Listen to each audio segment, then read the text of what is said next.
pergunta que me foi confiada trata de um tema especial, que me é muito caro, né? É fruto da minha pesquisa de doutoramento, mas, sobretudo, é um tema que está muito presente, né? Presente, inclusive, no Supremo Tribunal Federal, que recentemente colocou em pauta de julgamento uma das questões relacionadas às famílias simultâneas. E eu queria começar a responder essa pergunta lançando para vocês a pergunta que talvez, pelo menos a mim, tenha chegado com maior frequência mais recentemente. Vocês já assistiram Bacurau?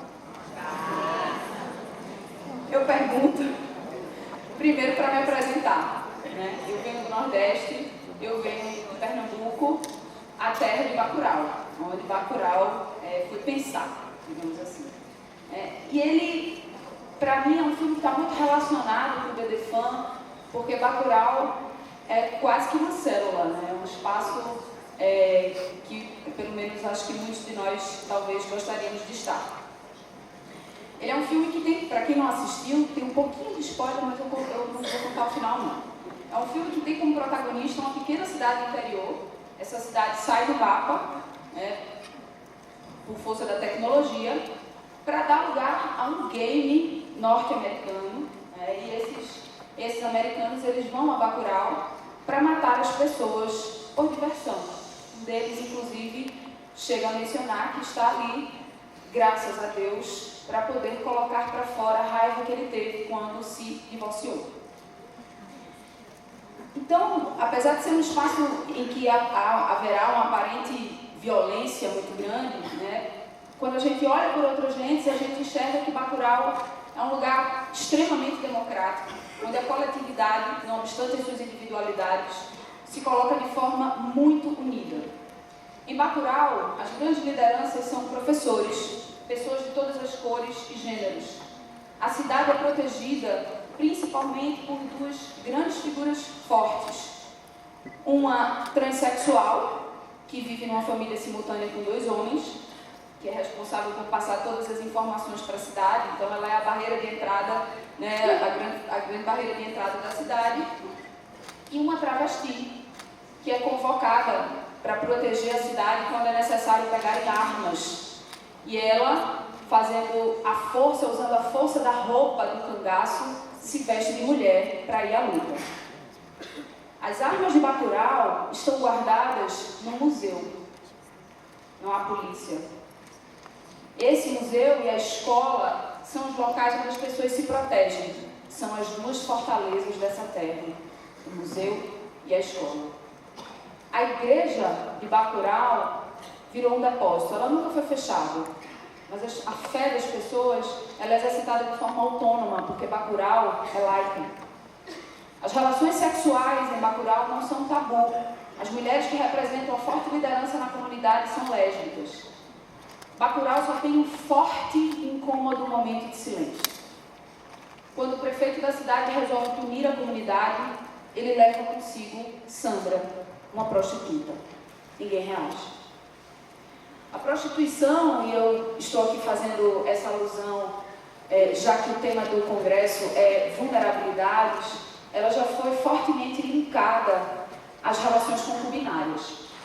E é das relações concubinárias que eu gostaria de tratar aqui com vocês. A gente sabe que as famílias simultâneas elas podem ser tratadas a partir de muitas perspectivas, inclusive do ponto de vista da união estável, a discussão em relação à ausência de impedimento legal para a formação de mais de uma união estável, mas o concubinato talvez seja ainda o tema mais ácido desse assunto. Talvez por 2 questões. É um problema majoritariamente feminino e vai de encontro aos padrões sociais mais tradicionais da família brasileira. É mais cômodo fazer, então, uma leitura da norma posta como ela sempre foi feita. Então, aquela leitura mais reta, mais ausente da incidência dos princípios constitucionais, as lentes da invisibilidade somadas ao preconceito colonial e propriedade sobre os corpos femininos, nos faz ler o texto da lei como uma regra de proibição. E eu estou falando aqui especificamente de 2 artigos que estão presentes no Código Civil, que às vezes a gente nem lembra que eles existem. o artigo 1727 e o artigo 1708.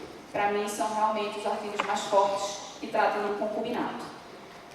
O 1727 diz o seguinte: as relações não eventuais entre o homem e a mulher impedidos de casar constituem concubinato.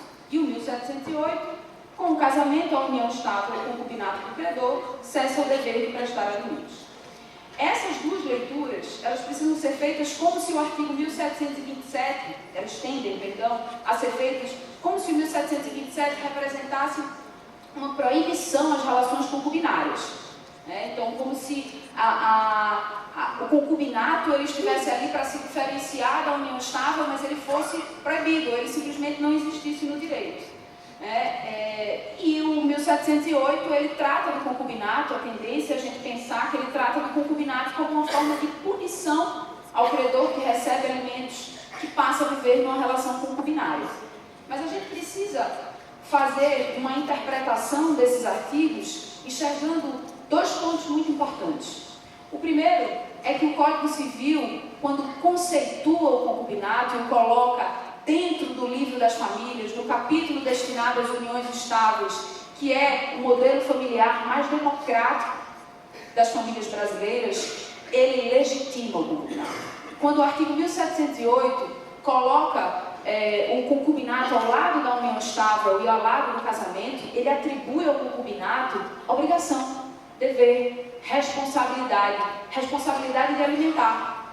Ora, se eu recebo alimentos e ao constituir uma relação concubinária, eu perco o direito de receber esses alimentos, a lógica é que essa perda ela surge porque o meu concubino ou a minha concubina vai passar a ser responsável pelo meu sustento, assim como acontece na união estável e assim como acontece no casamento, e nunca como uma hipótese de punição. Esse senso de responsabilidade que atribui ao concubinato efeitos jurídicos positivos e que coloca o concubinato no espaço de entidade familiar é que precisa da tônica da interpretação desses dois artigos. E é esse efeito de responsabilidade, esse senso de responsabilidade, também defendido por Maria Berenice Dias, que faz com que o concubinato seja, sim, um tipo familiar que precisa ser protegido dentro das entidades do direito de família brasileiro. Há quem sustente que as famílias simultâneas não podem ter efeitos jurídicos porque nós vivemos num país monogâmico, ou em razão do dever de fidelidade. E a gente recentemente acompanhou esse julgado do tema 529, de repercussão geral do STF, que está com vistas ao ministro Dias Toffoli, mas me preocupou e me chamou muita atenção a fala do ministro relator Alexandre de Moraes, que chamou a atenção, e o caso tratava do reconhecimento de efeitos jurídicos previdenciários para duas uniões estáveis simultâneas, quando ele coloca que o reconhecimento dessas uniões estáveis simultâneas seria para o Brasil o reconhecimento da bigamia. Ora, a bigamia é proibição de múltiplo casamento, e não de união estável. Não se aplica punição criminal para quem vive em múltiplas uniões estáveis.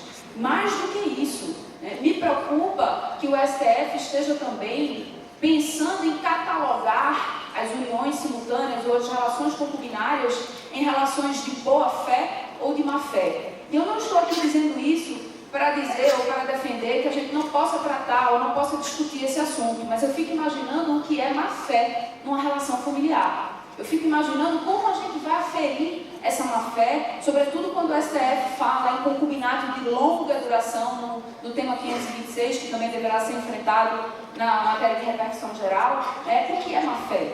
Má-fé é você saber que se relaciona com uma pessoa e que essa pessoa se relaciona com outra e que vocês permanecem nessa relação porque querem. Se isso for má-fé, se isso representar a má-fé, eu, sinceramente, com todo respeito, sou absolutamente contrária a essa tese, porque eu penso que ela vai reprisar, ela vai trazer de volta as discussões de culpa que a gente conseguiu superar, ela vai trazer de volta a ideia de concubinato puro e concubinato impuro que a gente conseguiu superar, e aliás, espero que muito em breve a gente consiga superar, inclusive a expressão concubinato, porque ele não guarda relação nenhuma com a entidade familiar que se estabelece entre pessoas que se relacionam porque são dotadas de estabilidade, ostensibilidade e afetividade. algumas questões precisam aqui ser enfrentadas e eu trago isso para a reflexão de vocês. 3 pontos importantes. O primeiro eu já falei, que é a questão da bigamia, que ela só se aplica para o casamento, ela não se aplica para a união estável, e mais do que isso, a gente precisa refletir, inclusive, que a bigamia ela tem tido a sua pena relativizada com base no princípio da dignidade da pessoa humana, que é o mesmo princípio que foi utilizado pelo STF para reconhecer as uniões homoafetivas.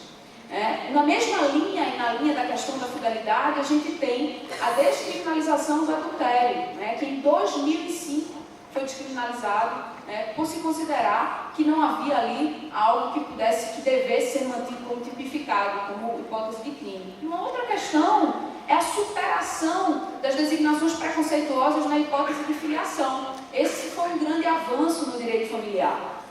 E aí a gente continua tendo, dentro do nosso ordenamento jurídico, as famílias que se chamam de famílias pela metade. Em relação aos filhos, num contexto de família simultânea, em relação aos filhos, há efeitos jurídicos positivos. Mas em relação à companheira, eu estou falando aqui especificamente da companheira, porque a gente sabe, embora não tenha dados em termos de pesquisa de IBGE que possam dizer quantas famílias simultâneas existem, mas a gente sabe que eles são majoritariamente formadas por um homem e mais de 2 mulheres. E essa companheira, que muitas vezes pelo menos lá na minha terra, dependente econômica, que contribuiu para a formação do patrimônio de forma indireta, que cuidou, que criou dos filhos, que ainda assim, que cuidou da casa, ela vai ser preterida. E aí eu pergunto a vocês, e fico me perguntando isso também, quero dividir essa angústia com vocês para não ficar com ela sozinha, se a gente estiver diante de 2 uniões estáveis ou mais de 2 uniões estáveis, eu fico pensando qual vai ser o critério que vai se aplicar para escolher uma e excluir a outra. É o tempo? É a existência de filhos? Se gosta mais de um ou de outro? Eu não consigo imaginar que critério, que mecanismo vai se utilizar para dizer que uma é família e que a outra não é família. E a gente precisa pensar mais nisso, e a gente precisa conversar mais sobre isso, porque a gente precisa aplicar o direito a partir do hoje. O direito, ele não é mais feito, principalmente o direito de família, ele não é mais construído para as instituições, ele é construído para as pessoas. A família é esse espaço de realização pessoal de cada um. Então, a gente precisa lembrar que a gente vive num estado social, e que esse estado social alçou a família como espaço de realização pessoal. E aí eu me espanto e me assusto que ainda me depare com decisões como a do RESP 988090 do STJ, que ao discutir a questão da indenização por serviços domésticos prestados, ele compara o casamento e o concubinato, distancia o casamento do concubinato, chama o casamento de família legítima e finaliza o julgado dizendo assim: não pode o direito conter o germe de destruição da própria família. É, no mínimo, assustador. E aí eu trago para vocês aqui uma reflexão. O que é que o direito não pode? O que é que o direito não pode? O que o direito não pode é aplicar a norma friamente, como se vivêssemos ainda nos tempos das ordenações filipinas, que punia a mulher adúltera com pena de morte. O que o direito não pode é ignorar que as relações simultâneas existem, que elas geram patrimônio, filhos, dependências patrimoniais, dependências emocionais. O que o direito não pode é silenciar diante das demandas que revelam inegavelmente relações pautadas na afetividade, ostensibilidade e estabilidade. Lá em Bacurau, existe uma cena que marca muito e que tem sido muito propagada, em que chega uma turista e aí ela pergunta para uma criança, ela chega no bar, a propósito, a dona do bar é uma mulher, e ela diz assim: quem nasce em Bacurau é o quê? E aí a criança responde: é gente. Quem nasce em Bacurau é gente.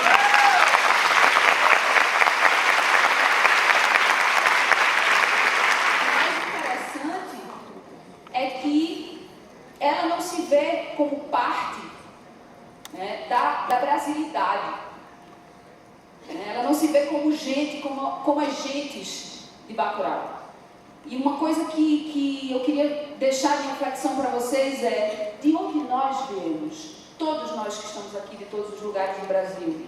Nós somos frutos de um processo de colonização violento que estuprou índias, que estuprou escravas, e nós somos fruto dessas relações concubinárias. Esse não é um problema de quem vive as relações simultâneas. Esse não é um problema das mulheres e das concubinas. Esse é um problema meu e de todos vocês. Esse é um problema do direito, porque o direito é feito para a gente. Muito obrigada.